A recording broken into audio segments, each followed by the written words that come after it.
বোর্ডে একটা অঙ্ক দেওয়া আছে 4x² প্লাস 9y² সাথে কত যোগ করলে যোগফল পূর্ণবর্গ রাশি হবে। তো এই অঙ্কটা কিন্তু মুখে মুখে করে ফেলা যায় যে এখানে পূর্ণবর্গ বলতে কি বোঝায়, যে যখন সমস্ত পদগুলোকে একসাথে করে তার বর্গ করা সম্ভব হবে সেটাকে বলা হচ্ছে পূর্ণবর্গ।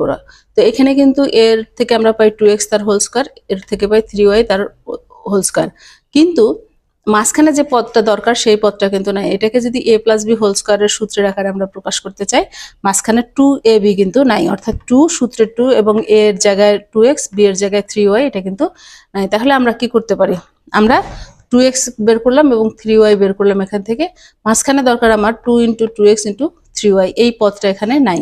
সেটাই কিন্তু বলে দিছে যে কত যোগ করতে হবে।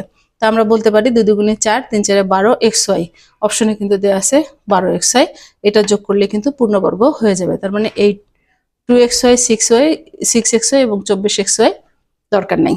রাইট আনসার হচ্ছে 12xy।